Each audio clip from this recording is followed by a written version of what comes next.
Many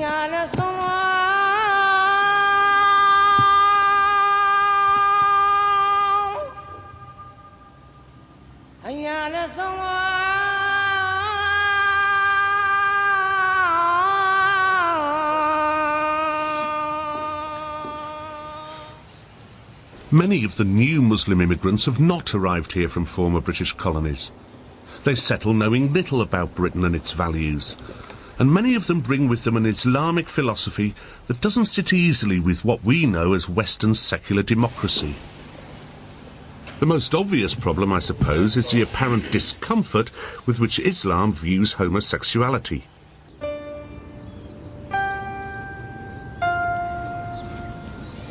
This Muslim is gay. He lived in a North African Islamic country until the homophobic attitude prevalent there drove him to flee to Britain. I would never forget this day. I witnessed a big crowd stoning two gay people on the street. And they hit one of them very badly on the head. And in spite of the fact that he was bleeding and, they continued to stone him and to chase him up.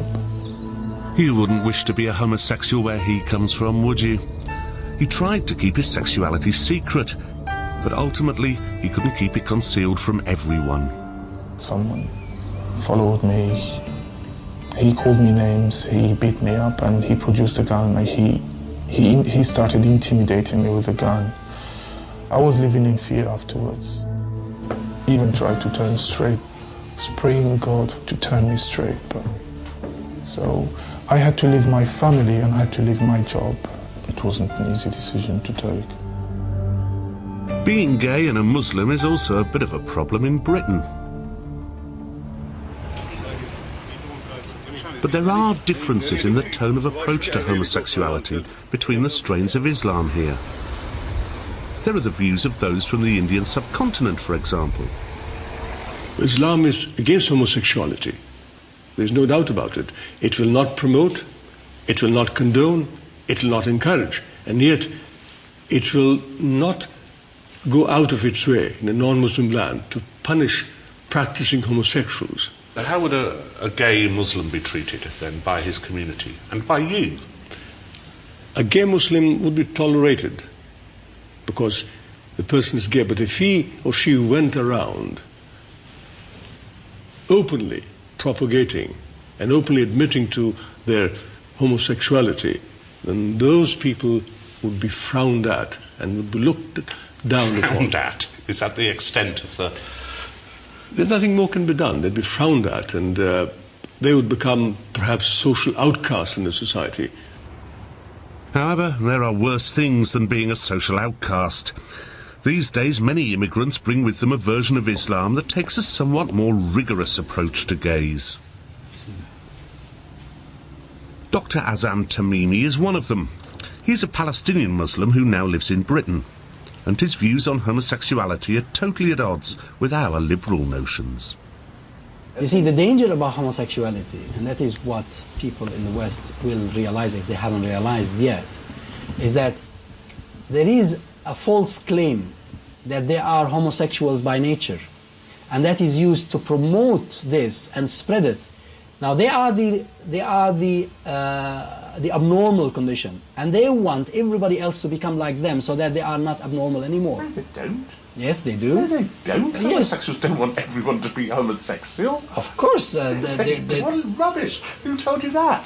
They'd want this to be part of the education. They'd want this to be part of... They want to be seen as being equal, that's all. Well, a person that commits an offence is definitely not equal. Of course, in Britain, homosexuality is no longer an offence. But there's something even more fundamental to our Western idea of freedom, which all strains of Islam find unacceptable. Freedom to choose your own religion. The Islamic idea of apostasy is at odds with our rather lily-livered notion of freedom of conscience, the idea that we can stop believing in what we once believed.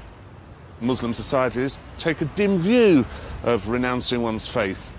It's seen as treason, and in some countries is punishable by death. Even here, apostasy excites an angry response in many Muslims. This British Muslim decided to convert to Christianity. She wanted her family to come to her baptism. Instead, her father brought what she thought was a lynch mob to her home. I really wanted to make a public declaration. Straight away my dad got very angry and very upset that, you know, his daughter was a Christian, was telling everybody. And so he turned up at my house and there was 50 guys coming towards my door. I recognised him, obviously. I recognised some of the others from the Muslim community. And then as we got closer to the house, they were starting to shout things. Traitor, we're going to kill you. And then I basically ran upstairs and hid him in my bedroom, and I was praying that God would protect me. This woman didn't in the end come to any physical harm, though the ordeal terrified her. Dr. Tamimi doesn't condone lawlessness, but his view of apostasy is in direct opposition with the principles that go to make up our liberal democracy. If you asked 100 British Christians if it was okay for one of their members to renounce their religion and to criticise it volubly, 99% would say, yes, of course that's right. And that's what our government allows us to do. Well, Muslims will not say that. But that's what I'm getting at. If in Christian societies it is no longer offensive for people to rubbish their religion, that doesn't apply to Islam and the Muslims. And in an Islamic society? No, in an Islamic society, of course, he will be seen as someone who has committed treason, an act of treason. And what would happen? Wouldn't be nice, would it? Well, it depends on the assessment of that offense. It's considered an offense. If it is something personal, and that's his choice, and then he'll mind his own business, nobody Why should he mind his own business? Why shouldn't he exercise freedom of speech?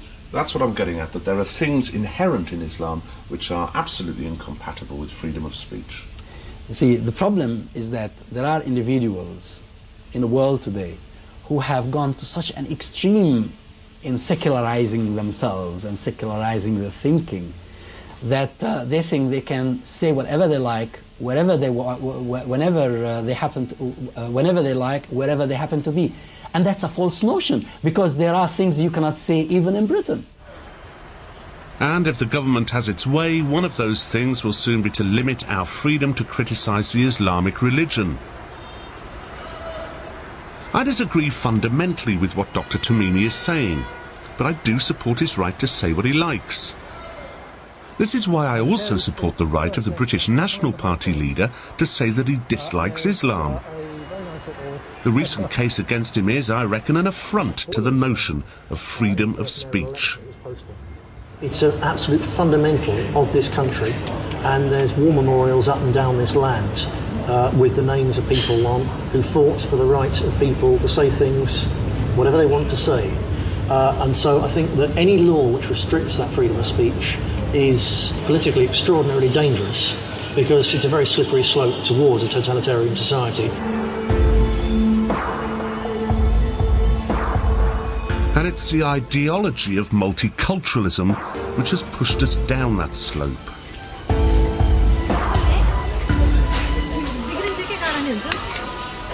For the past 40 years we have tried to accommodate the diverse cultures and beliefs that immigration has brought into Britain. But some of those beliefs were rather more astringent and challenging than we may have bargained for.